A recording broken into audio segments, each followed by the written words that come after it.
So hi guys, welcome back to the channel. मैं हूं आपकी दोस्त सशित और रिसेंट वीडियो जो था हमारा, हमने किया था बायोलॉजी का question paper previous year, that was for 2023।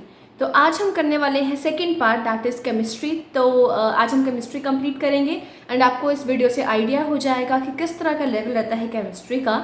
So without any delay let's get started with the today's video. तो केमिस्ट्री का हमारा फर्स्ट क्वेश्चन ये है कि which of the following is dependent on temperature. Of course इस question का answer होने वाला है B, that is molarity, because molarity is moles of solute upon volume. तो जहाँ वॉल्यूम की बात आती है दैट इज टेम्परेचर डिपेंडेंट। ये बहुत ही बेसिक क्वेश्चन है और ये तो हमारे जो बोर्ड्स होते हैं उस एग्जाम में भी क्वेश्चन पूछा जाता है कि which is dependent on temperature. तो ये भी बिल्कुल स्ट्रेट एनसीईआरटी का स्ट्रेट फॉरवर्ड क्वेश्चन है। In which case is number of molecules of water maximum. तो इस क्वेश्चन का आंसर है option number A, that is 18 ml of water. The orbital nearest to the nucleus. तो इस question का answer हमारे पास रहने वाला है option number A, that is 4f। Next is the group having isoelectronic species is. Question number 44 का answer हमारे पास ये होने वाला है option number A. The carbon atoms in calcium carbide are held by, इसका है option number C, that is 1 sigma and 2 pi bonds. On heating a liquid, its viscosity, of course, it will decrease, which means that it is inversely proportional to the temperature. That is, viscosity is inversely proportional to temperature. For irreversible expansion of an ideal gas under isothermal condition, the correct option is question number 47 का होने वाला है option number D, that is delta U is not equal to 0 and delta S total is equal to 0. An acid HA ionizes as this reaction plus A negative. The pH of 1.0 m solution is 5. Its dissociation constant would be. The question number 48 का होने वाला है option number D, that is 1 into 10 to the power minus 10. Next is oxidation number of potassium in K2O, K2O2 and KO2 respectively is. इसका answer है option number C, +1+1+1। Oxidation number निकालना आना चाहिए। मैंने टॉप 10 टॉपिक्स में भी ये बात बताई है और ऑक्सीडेशन नंबर को लेके हर साल कोई ना कोई क्वेश्चन जो है वो आता ही आता है। The method use to remove temporary hardness of water is. ये भी बिल्कुल एनसीईआरटी का स्ट्रेट फॉरवर्ड क्वेश्चन है एंड जो मेथड होता है that is Clark's method. Calgon's method क्या है, सिंथेटिक रेजन मेथड क्या है, एक्सचेंज मेथड्स क्या है, इनकी डेफिनेशंस भी एक बार आप अच्छे से पढ़ लेना। Syn gas is a mixture of.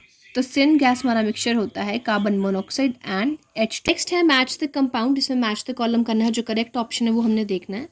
तो ये है CaOH2। तो ऑब्वियसली CaOH2 हम किस लिए यूज़ करते हैं, CaOH2 हमारा यूज़ होता है वाइट वॉशिंग के लिए। तो 1 का बी हमने देखना है कहाँ पे है। तो हमारे पास ऑप्शन नंबर बी और ऑप्शन नंबर डी में 1 का बी दिया है। Next is NaCl। तो सोडियम क्लोराइड हम किस लिए यूज़ करते हैं, सोडियम क्लोराइड हमारे पास क्या होता है, वॉशिंग सोडा के प्रिपरेशन में यूज़ किया जाता है। तो ऑप्शन नंबर 2 का डी कहाँ दिया है हमने वो देखना है। तो वो दिया है हमारा यहाँ पे और कोई ऑप्शन नहीं है। तो यहीं से साफ हो रहा है कि हमारे पास ऑप्शन नंबर बी ही आंसर है। बट स्टिल CaSO4.12H2O किस लिए, कास्ट ऑफ स्टैचू। ये हमारे पास क्या होता है, POP, प्लास्टर ऑफ पेरिस। तो स्टैचूज बनाने में काम आता है। और CaCO3 हमारे पास क्या है, एज एन एंटासिड यूज किया जाता है। तो क्वेश्चन नंबर 52 का हमारे पास जो करेक्ट ऑप्शन बना है that is option number B. Next is the basic structural unit of silicates is. Obviously question number 53 का आंसर होने वाला है SiO4 negative. A mixture of acetone and methanol can be separated by option number C, that is fractional distillation. और इन method से क्या क्या separation होते हैं वो एग्जाम्पल्स देखना बिल्कुल मत भूलना।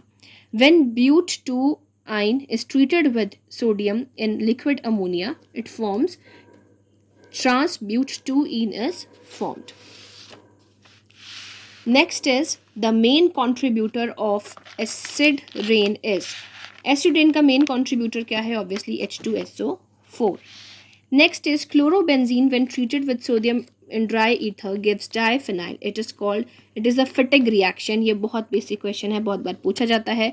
Wurtz reaction, Wurtz Fittig reaction और Friedel-Crafts reaction, जो naming reactions जितने भी हैं वो करना बिल्कुल भी मत भूलना। नेमिंग रिएक्शन से क्वेश्चन आएगा ही आएगा। Next is the IUPAC name of the compound. ये हमारे पास पूरा कंपाउंड है, इसका IUPAC name option number 4, that is 4th। यहाँ से हम स्टार्ट करेंगे 1 2 3 4, ठीक है। जहाँ से हमारे पास एडिशनल ग्रुप लगा है वहाँ से काउंटिंग स्टार्ट करेंगे। 4th पे लगा है Cl, that is chloro, 4 chloro 2 3 dimethyl और ये है 5 कार्बन कंपाउंड, तो पेंटेन 1 पे हमारे पास अल्कोहल ग्रुप लगा है, दैट इज ओल, तो ये होगा 4-chloro-2,3-dimethyl-pentane 1-ol।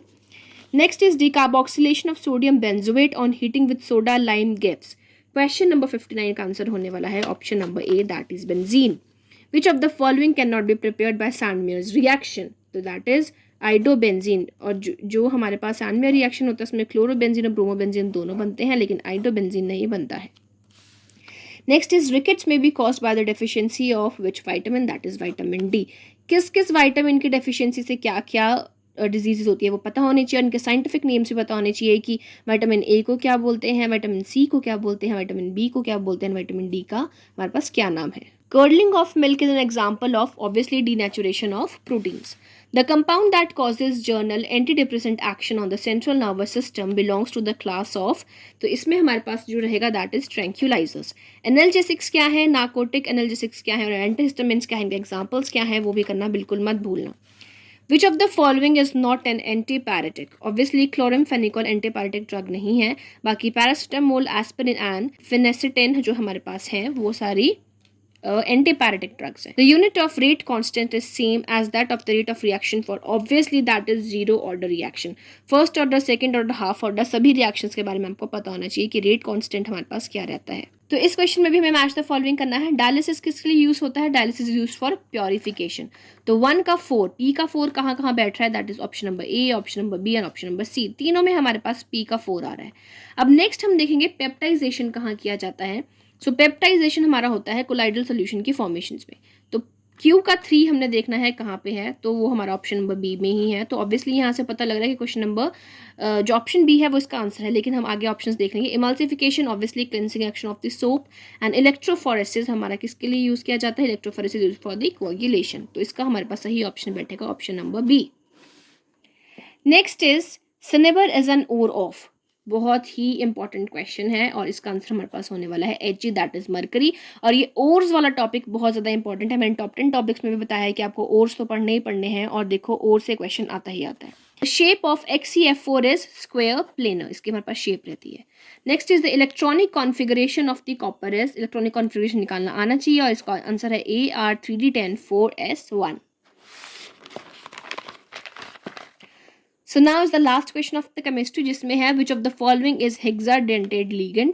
So इसमें हमारे पास आंसर रहेगा that is EDTA। EDTA की फुल फॉर्म क्या होती है, ethylene diamine tetra acetic acid, ये भी आपको पता होना चाहिए। So this was it और यहाँ पे हमारा केमिस्ट्री जो है वो हो गया है कंप्लीट। So guys केमिस्ट्री हमारा कंप्लीट हो चुका है और आई होप आपको काफ़ी आइडिया हो गया होगा कि किस तरह का हमारे पास एग्जाम रहता है और किस लेवल की आपको प्रिपरेशन करनी है। तो मैंने वीडियो में आपको काफ़ी चीज़ें ऐसी बताई जो आपको करनी है, जो ऑप्शंस दिए होते हैं उनके डेफिनेशंस एंड ऑल, और उनके एग्जांपल्स वगैरह भी आपको देखने होते हैं अगर इनकेस उनका कुछ वैसा हमारे पास थ्योरेटिकली कुछ दिया है एनसीईआरटी में, तो वो चीज़ें आपने देखनी है। और आपने देखो काफ़ी स्ट्रेट फॉरवर्ड क्वेश्चन थे, बहुत घुमा फिरा के ज़्यादा चीज़ें नहीं थी।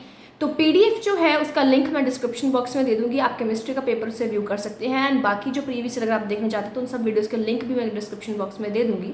सो दिस वॉज इट एंड कोई भी क्वेरी होगी इंस्टाग्राम पे DM कर देना, और अगर मेरे नोट्स परचेज करने होंगे तो भी इंस्टाग्राम पे DM कर लेना। So this was it for today. So फिर मिलते हैं आपसे अगले वीडियो में, till then take care, good bye.